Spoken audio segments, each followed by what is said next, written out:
Welcome to Between the Horns, presented by your Southern California Toyota dealers. Camryn Irwin alongside my very good friends DeMarco Farr and JB Long. And guys, as much as we love December football, we love January football that much more, as of course the Rams move from 32 to 14, one of the 14 teams to make it into the postseason after the second place finish in the NFC West. But before we get there, guys, a look back on this incredible regular season, 12 total wins.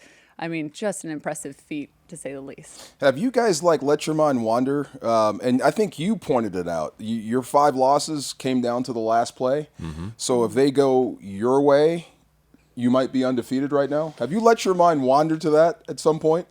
My mind exists in a permanent state of wandering. I try to dial it in for these 40 minutes right here. Right, no doubt. I mean, it's been starting from Matthew Stafford and the back, and everybody going, oh my God, I don't know what's happening, to where you are right now going into the playoffs. Unbelievable. Great job by the coaching staff, the players. You got to this point, and now the real football begins from this point. Yeah, 12 wins against the best division in football, against the toughest schedule in football, more miles than any team in the NFC. You led the NFL in scoring. That was kind of fun, wasn't it? Oh, yes. Yes. Historically good. I really believe, as you probably know, in the efficiency analytic measures that say the Rams are probably a top 15, maybe top 10 offense of all time with what they did this season. And you're double-digit playoff favorites. I mean, come on. Wow. That's pretty rare, too. But, yeah, zooming out, you got a coach and a GM that just combined for their 100th win. That's cool. Yeah. That's really cool. Mm-hmm. You got a quarterback who nearly wasn't a Ram anymore. True. Was in street clothes at training camp, was in this immortal chamber for a good portion of August, and now might be the MVP. What did he say, chamber? Immoral? Is that okay? No, immortal? Not immoral. Immortal? Not immortal. Immortal? Although he's played immortal, called? the immortal. Okay. I'm not getting any kickbacks here, but I would like to spend some time out in that trailer. What it's called. Even something like, you sell Devontae Adams on a vision, right? True. You recruit him from abroad. And let's face it, he didn't come to Los Angeles for the taxes. He came here to chase a championship. Right. And he doesn't play the last 3 games and finishes well clear of the pack in terms of receiving touchdowns. So not everything came to fruition, but a good portion of that offseason vision got the Rams to right where they are. And speaking of my mind wandering, it's 2026. And I want to go chase a championship here. Please don't misconstrue what I'm going to say, but look at where the Rams are with, I think, only 4 maximum starters due for free agency. I joined this franchise after they picked Jared Goff, so that means in my 10 years with the Rams, they've made 1 first-round selection. They could make 2 this spring. They've got more cap space than at any point in franchise history. So other than Father Time, I think you have every reason to expect that the 2016 will be as good or better. But it's going to take 12 months and probably 12 wins just to get back to this starting line. So I'm in no hurry to get to next year's team. I'm just saying it's this beautiful juxtaposition between urgency, but also being at a really stable point that I think is the envy of every other team in the National Football League. They just refuse to let that window shut, and I love it. That's right. They just refuse to let it shut. And going back to Devontae for 1 second, do you remember his first catch as a Ram or first attempt? I sure do. And he almost got cut in half. That's right. I'm like, wow, this dude's tougher than we thought, and he's been everything that you could, possibly imagine or bring to this football team. But yeah, like you said, this window is wide open.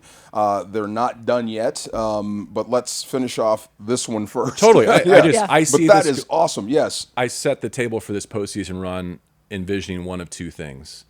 Either they're back next year to build on this and do even better, or the confetti's falling in Santa Clara, and they have the choice, they have the option. Some of the longer in the tooth, more accomplished veterans to say, that's how I want to go out.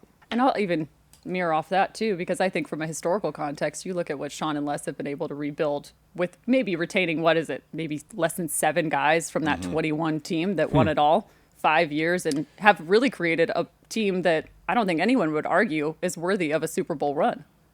And probably will build another one. That's the crazy thing. I mean, look, talent acquisition.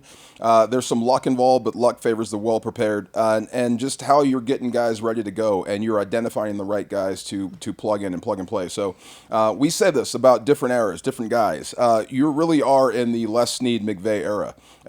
It's about the guys on the field in uniform that are putting the helmets on. It's always about the players first. But when you talk about eras, I don't think they're done yet. And as many ways as they can figure out how to stay afloat, going back to them blank them picks era to where we are now, it really, I mean, you're still trying to figure out what they did years ago, and they're moving forward with this. So there is a chance to build again. So it is exciting, but the one thing you have to keep in front of you is you got the Panthers coming up first. Exactly. Panthers. Before we get there, though, let's take a look back at the win versus the Cardinals. And guys, as this game progressed, in my vision, it felt like it became less about locking up the 5 seed and securing a date with the NFC South winner, and more about an opportunity for rediscovery to affirm this team's identity. And I feel like it only happened with about 16, maybe 17 minutes left to play. So my question from you is, or for you is, from your perspective, just how important was this win to have that confidence built into the postseason? Oh, God, I thought it was super important. You lost 2 in a row, 2 heartbreakers, and the one in Atlanta was head-scratching. And even Coach McVay was confused, like, what's going on? And he told the team, if we play like that, we'll be one and done. And they rebounded. So watching that game and how it unfolded versus Arizona when Arizona took the lead, and it kind of shocked everyone. I'm thinking this might be this team's identity. They respond after getting hit in the face. They respond to adversity. Now, if they can start the game like you finish games, I don't think there's any stopping them, but that seems to be their identity, their resiliency. They're never out of it. Even those 5 losses, they fought their way back in. Even disasters, they fought their way back in so you can have a chance to win a football game. That might be who this team is, or what it was. What it's going to have to be going forward is how you finish that game in Arizona. You're going to have to start and end games just like that if you want to advance in the postseason, because everybody's good from here on out. Yeah, I think Sean McVay would agree with the both of you, and I don't like disagreeing with either of you, nor Sean McVay, but I kind of disagree. I don't think it was really much about any of that. I think it was absolutely about the seed and the opponent and getting out of there healthy. So if you've checked most of those boxes, I think that's my takeaway, because win or lose last Sunday, I think they absolutely we're going to go on a tear this postseason, and I think they have that strength, that belief, that capability. Things I did like, though, are related to that. Like, is it the worst thing that Tyler Higbee knocked off some good rust? No, probably played more than he or anyone envisioned. I'm glad, sentimentally, that Matthew Stafford restored his MVP frontrunner status. I'm glad Puka got his marks. Like, beyond this season, those things will have longevity. That's cool. And then I'm glad the Rams house got that victorious moment, because I think the Rams moved the needle at home this year. I really do. No one lives through that more than we do, Camryn, especially you being down on the field. And so I think to have the hope to come back to Inglewood at least one more time this season, that was worth winning for. And so I'm glad they kept that door open. Absolutely. No doubt. You talked about Matthew Stafford and the MVP, and it feels as if there's been a lot of capitalization, bolding, and stat jousting online in the last 24 hours. And you also, of course, have to think about Puka Nacua up for the Offensive Player of the Year award as well. I'd like to give you both the opportunity to say your piece at this moment. I know voting has now concluded, although the floor is yours. I mean, I have to turn off the TV and look away. I was in the gym this morning on the treadmill, and they were talking about it. Drake Humble May brag. Well, thank you very much. You saw that. Yeah. I'll give you one. Thank you very much. But just, when they're trying to break it down and you put Drake May versus Matthew Stafford side by side and you're comparing numbers, okay, the touchdown passes alone jump off the page, but it's not just about the measurables. You have to know what you're looking at and what you see, and he's defying logic. He's changing the way you call defenses and coverages. It's not just let's play 2-1-3, whatever. You have to play it in a certain way because of him. When he looks this way, don't go with his eyes, or don't go with his head, go with his eyes. You know what I mean? You're changing everything you do because of how he's doing it. To me, that makes you special. New England's good. Drake May is great. They're on a run. Vrabel's got them going, but when you watch Stafford and how he does certain things and the way he demoralizes defense, the ball's in the end zone and they're still looking around to, like, where did it go? That sort of stuff. You just know it when you see it. So I hope he gets it. It's not the end-all, be-all. I think he deserves it, but we'll see what happens from here on out. Voting's weird. I should probably just let you be the heat shield this week and keep my piece to myself because I already said it last week and I cannot waste another week dealing with Patriot fans in my mentions. But a few things I did get a chuckle out of. First, let me start with the Puka component, too, because I find this interesting. Yeah. One argument against Matthew Stafford is, he has Devontae Adams and Puka Nacua. So I'm going to vote for Drake May because he's got less of a supporting cast. Okay, so then Puka's the offensive player of the year, right? Oh, no, you can't give Puka the offensive player of the year because he's got Matthew Stafford. And somebody's got to That's throw and what I catch the mean. ball. Yeah, it makes no sense. Okay. Okay, so right. they're just collectively too good. A few of my other favorites, Matthew plays indoors. I love that one. So like the 10 teams that now have a roof over their heads on their home stadium and the 4 that are coming down the future, their quarterbacks are going to be forever disqualified from MVP. That was a good one. The 1-yard touchdowns. This one might be my favorite. Oh, this is a good one. You got to discount Matthew because he was just Pat statting with throwing touchdowns from the 1 and the 2. I'm like, you want to say something there? Please, No, I was jump just in. nope. You just take go him ahead. away and he still has Wait a more. minute. Didn't I was you just like- say that with? I wanted to be like, that's why Kyron Williams held out this summer because he was so sick of not getting the football at the 1-yard line. What? Like, have you watched the last couple seasons of Rams football? Like, what's going on? And then the other one, like, strength of schedule has never been a metric, has never been a factor in MVP voting. Wait a second.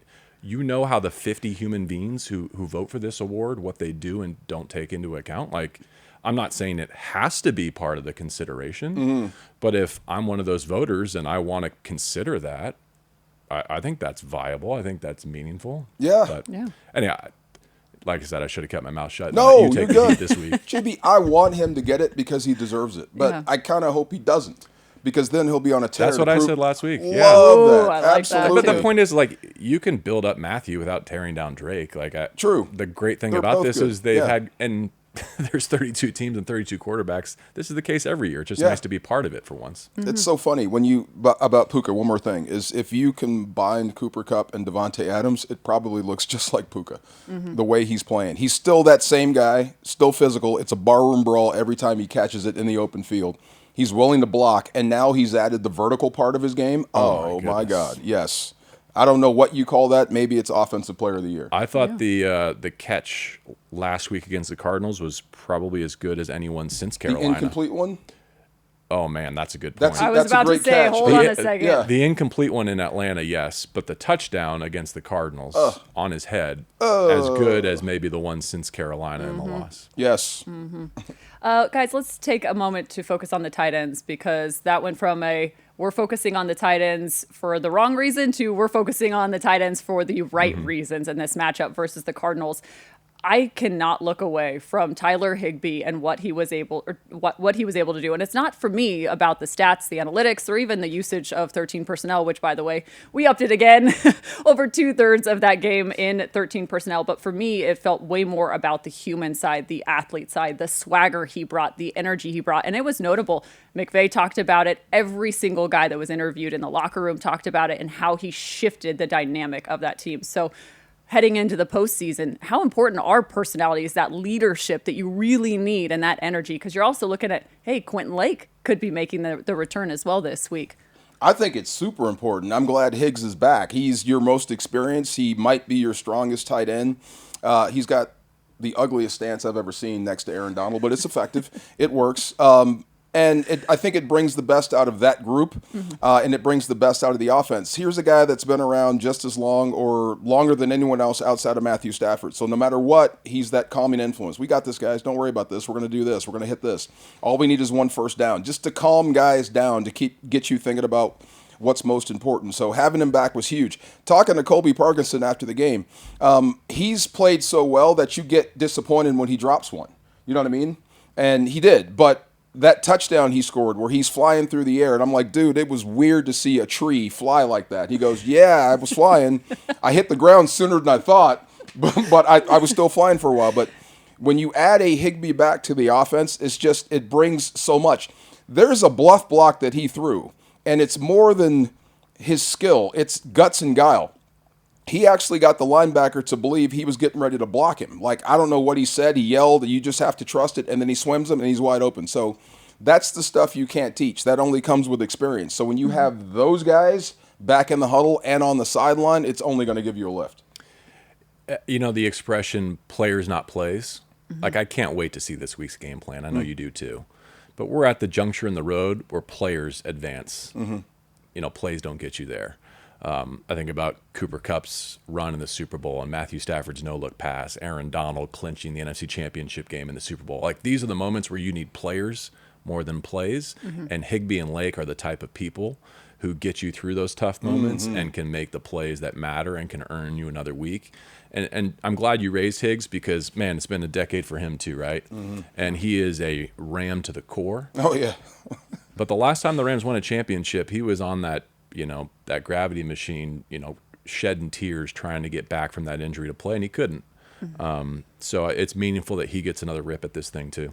Yeah, man, that gives me goosebumps. That's an Big incredible time. opportunity for Tyler Higbee. Another area of focus, the pass rush. We've been talking about it the last several weeks. How would you grade it? 6 sacks and this one, 34 pressures.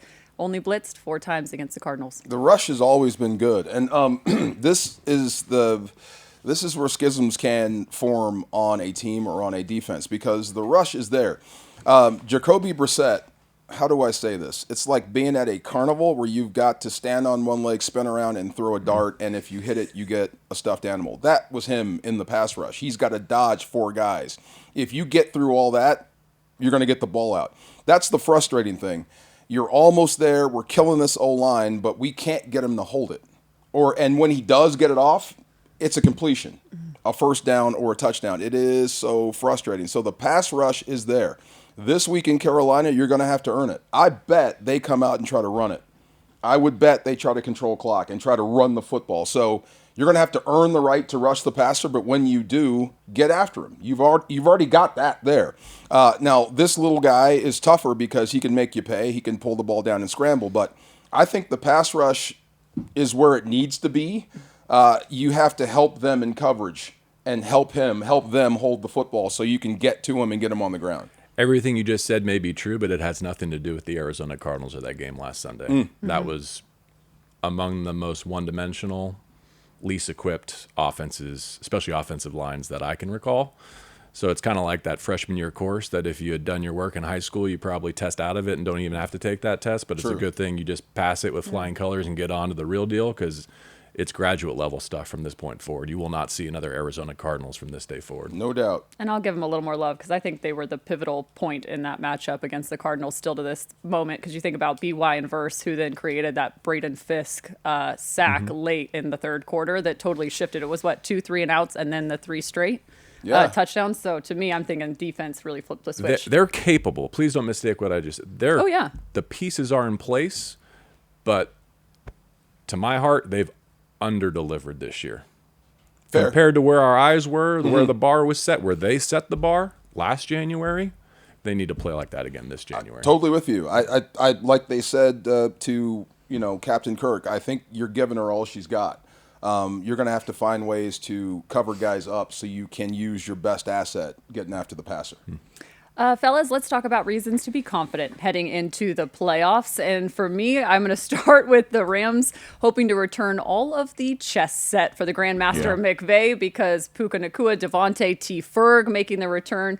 And could there be Kevin Dotson with a lineup like that? Is this the best offense in the NFL? Could be. I can't wait to have Devontae back out there. That's number one. And I don't know. I would say this.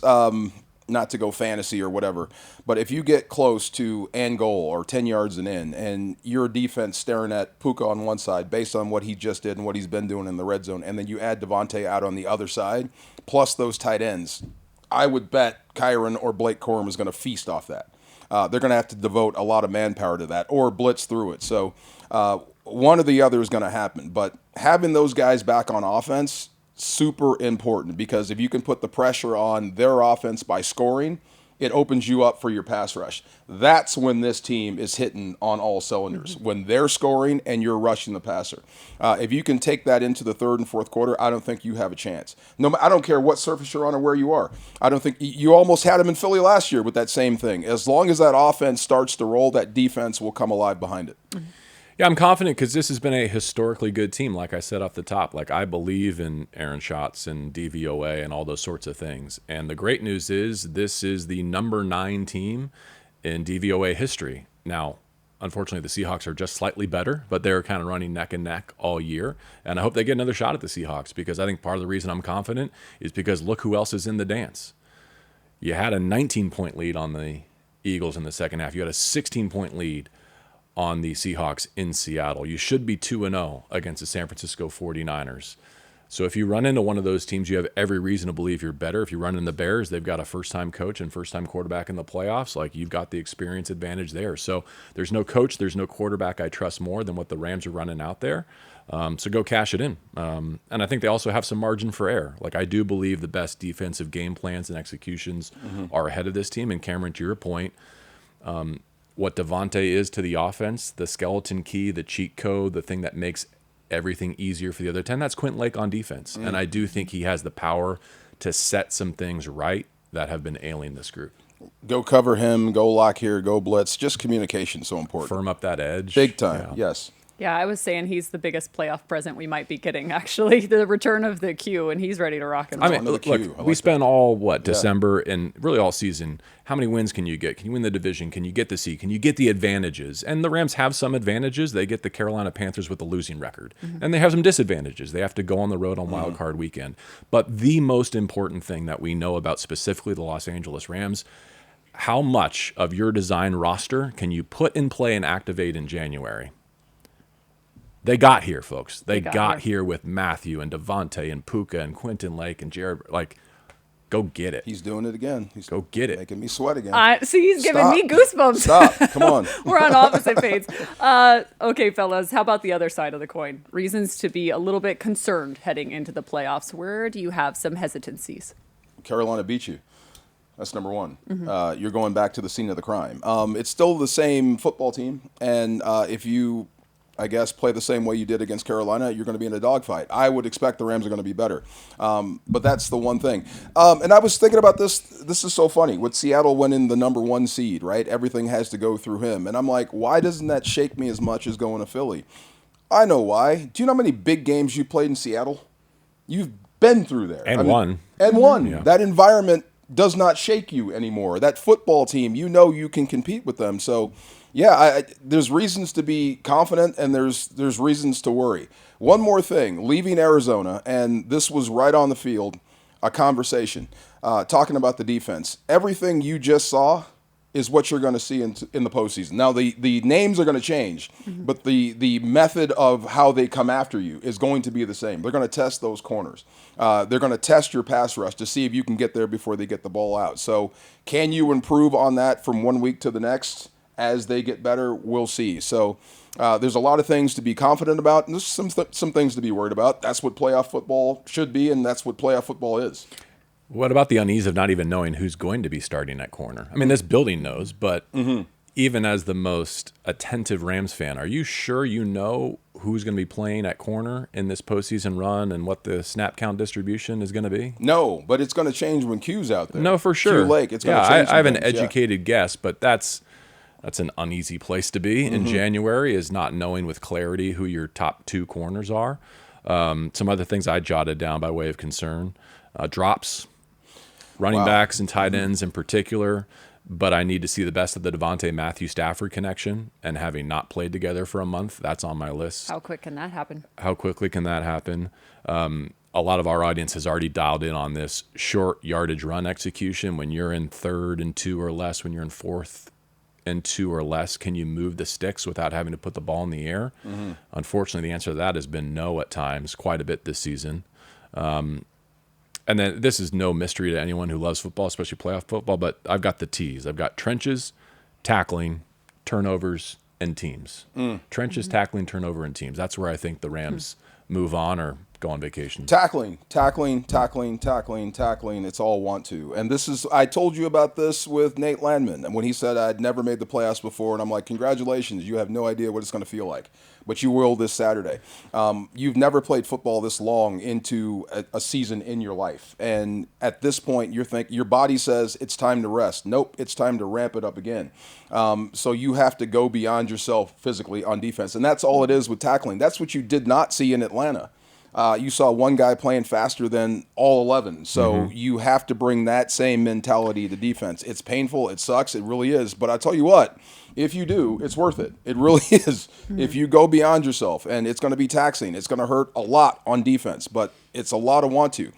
If you can take the fight out of these teams early and make it easy by pass rushing, then so be it. But you're going to have to go through it to get there. Say more about that, because I think the challenge of the regular season is so different than what's about to happen in 3 hours in Charlotte. And more Rams have experienced that than Panthers, right? Yes.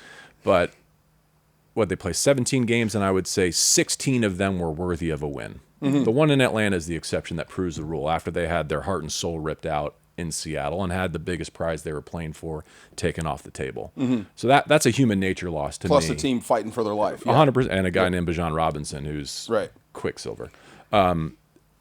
But the game changes, and I'd love to hear you describe a little bit more how it's different when you're in a win-or-go-home environment. Okay, so this is funny, and it was what do we call it? Is it the jet sweep or an end around with Puka? Yes. At the end of the game. Either one.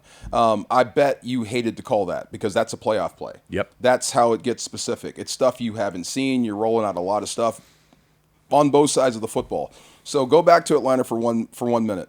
The way they drop that outside linebacker right to Puka, that's specific. That's game plan. That's your entire season broken down into one game plan. When you see this, I know you're supposed to drop to the flat, drop straight to Puka. Forget that, go to him.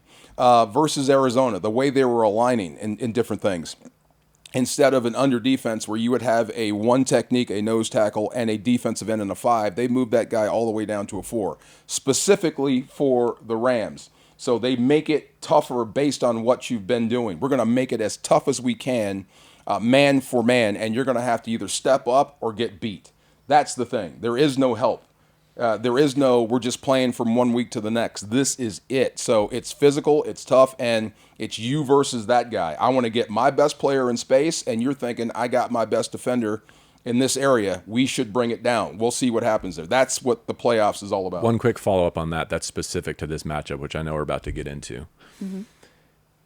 Killing your blocks and tackling the early down run on Thanksgiving weekend in the rain when you're on a 6-game winning streak and it's the Panthers, that's a different chore, I imagine, than doing it this Saturday to kick off Wild Card Weekend. Am I wrong? No, you're right. Okay. It seems harder. It seems faster, stronger, meaner, nastier.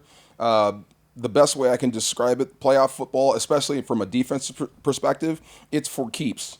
It's different. It is. So you're going to have to go beyond, and you're going to have to play when you're a little bit dinged and play an entire quarter, a game, 3 games, feeling that way if you want to become champion. To your point, it's best on best. And actually, interesting note, too, I believe it's around 31 players on the roster have not played in a playoff game for Carolina. So this is going to be a new experience for all of them, including their quarterback. And a lot of those that have did so with the Rams. Yeah, the Nick Scotts and the Christian Rosebrooms and the Bobby Browns of the world.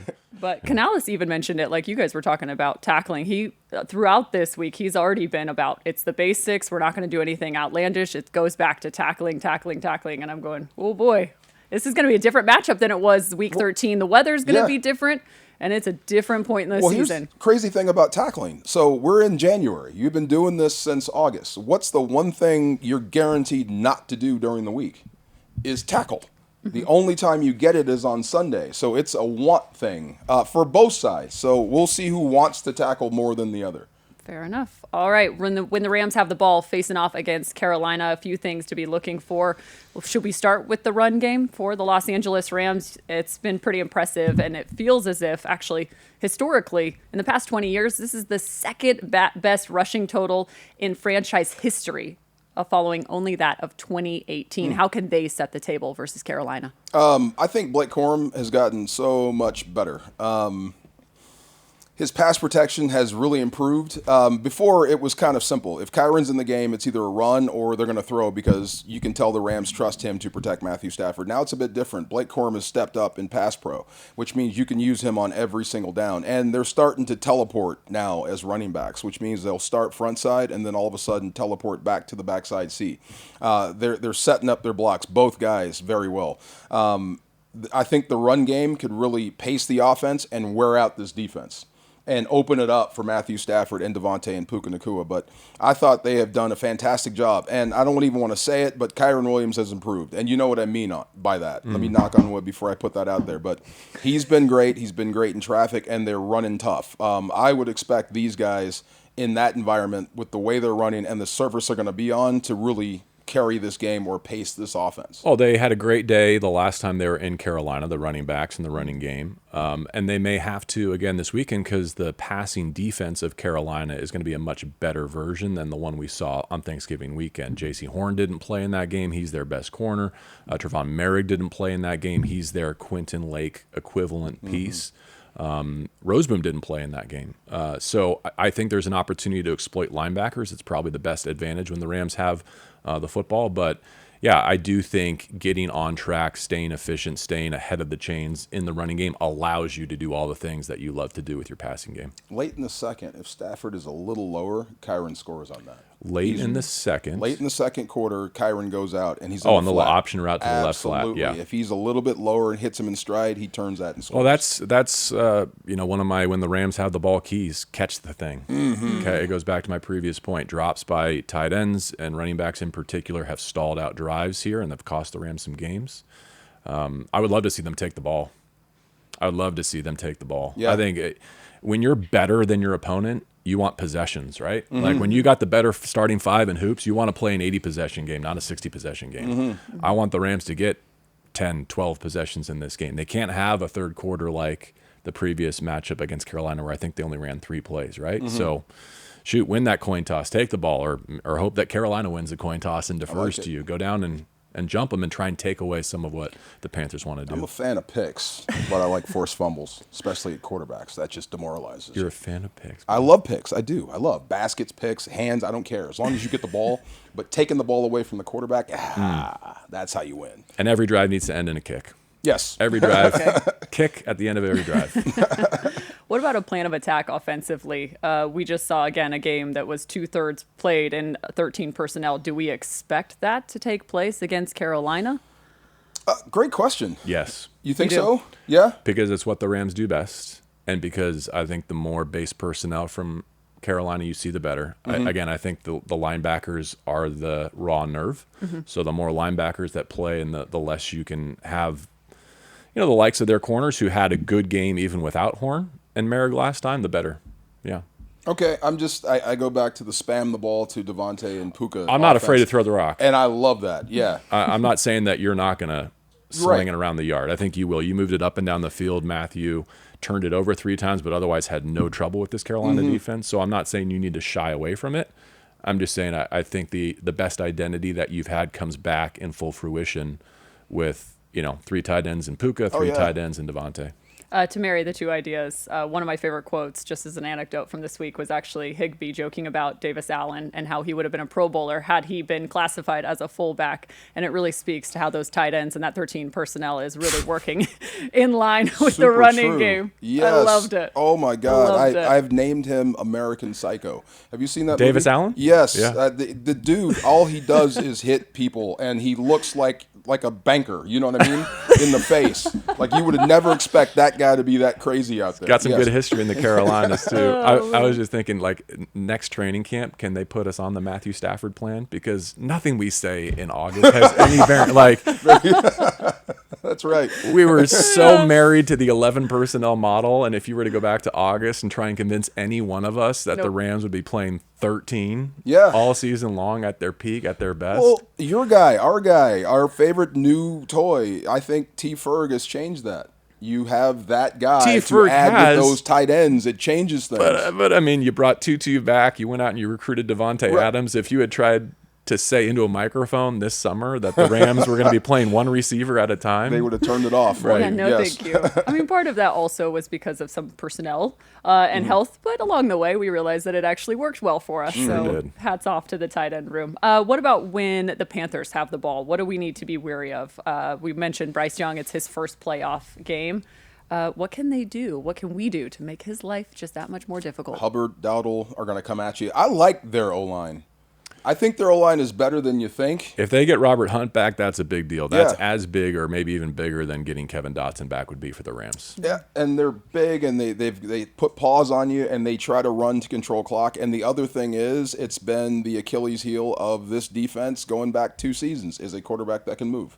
Because most of the time they're coming after you with 4. And the problem with going after you with 4 is they've got 5 to block. So if you can find a quarterback that can step up and exploit, you got problems. Even Brissett got out a few times, and I think Bryce Young is a better athlete, sorry, Jacoby, than he is. So that is always an issue, picking up first downs with your legs. But they present those sort of issues. And just one more thing from a confidence standpoint, they feel like they're better because they beat you. We think we can make plays on you, so that could work to their detriment or to the positive. So, but running the football, you're going to have to earn it. You're going to have to really stop them from running it and force them to throw the football and then go after them. They throw it when they have to. Bryce Young has fewer than 210 passing yards in all but 3 games, and 2 of them were losses, and the one that wasn't, we were there. So, yeah, you want to bend the game back onto his shoulders, not because he's not capable, because he showed you he was, but this feels like playing a bad version of last year's Eagles. And what I mean by that is they go for 4th down more than any team in the league because they have to. Because they're not turning the chains and being efficient on 1st and 2nd down. They're trying to get to 3rd and 4th and manageable and then try and make a few miracles happen. And unfortunately, against the Rams in late November, They got 'em all. they went 10 of 18 on 3rd and 4th down. Wow. They scored a touchdown on 3rd and 8, on 4th and 3, and 4th and 2. Any one of those plays or any of the 3 Stafford giveaways flips the other way, and we're probably not in Charlotte this weekend, but we are, and it's a good chance to make amends. Yeah, that's actually was going to be one of my keys to victory, is just thinking about, can we slow Carolina down on their first down opportunities, get them in 2nd and long and uncomfortable positions. I will also say, too, the last time we faced off against Carolina in Week 13, they had a season-high 40 carries. Now, albeit that could be due to the weather because it was an absolute downpour in Carolina.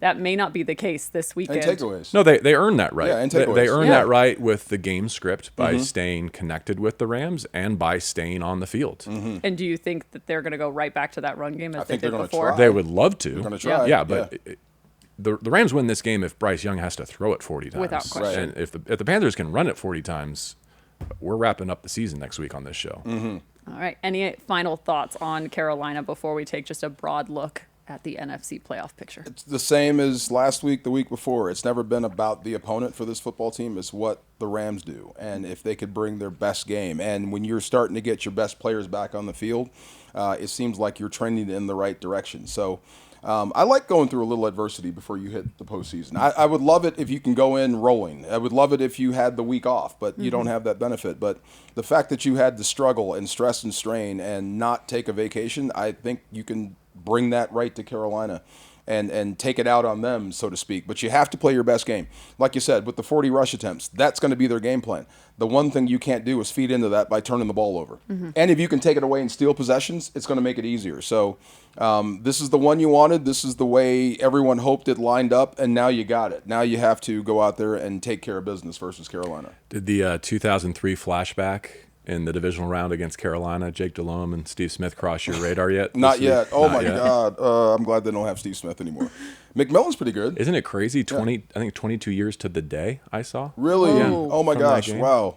You're That's dating wild. me again. See, stop that. It's gonna be a super cool atmosphere though. is. That It that is. city and that franchise, they have been starving for this. Mm-hmm. So be prepared for that. But I'm glad to be kicking off first. How do you feel about the short week, the early Saturday game?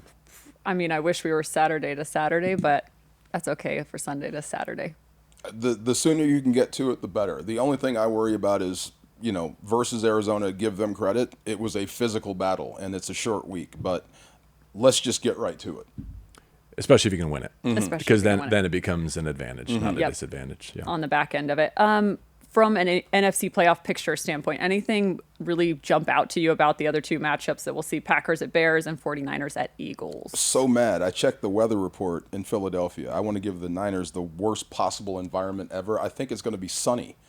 It's not going to be like snow on the ground, crazy nonsense. Really? Yeah, like we had Hoth last year. It's not going to be that. But I was looking for that, but does not matter what anybody else does. If you can knock out San Fran, then so be it. If you can just beat each other up, that would be awesome. But it's not going to get any easier for you, no matter who you draw after Carolina. But first, take care of Carolina.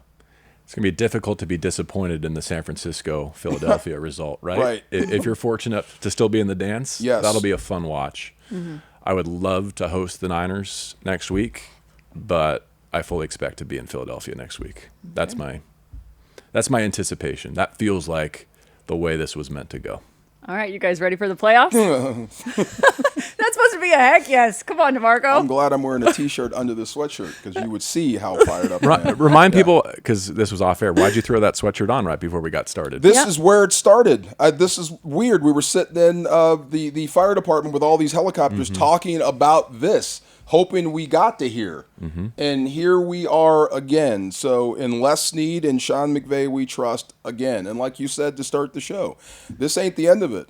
This could be the embryo stage of another big run, starting with another big run this year. And we were at the firehouse, the Yes. air ops in Van Nuys, because of what happened a year ago this week. Wow. And so for those still recovering, thinking of you, and God bless you. hope you can go out and get another wild card win. It wasn't on the road technically last year. It was in the home, away from home in Glendale, but I can't wait for this journey.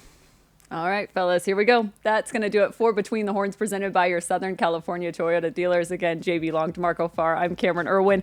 And the Rams and Panthers facing off in the wild card matchup comes Saturday at 1:30. On his head.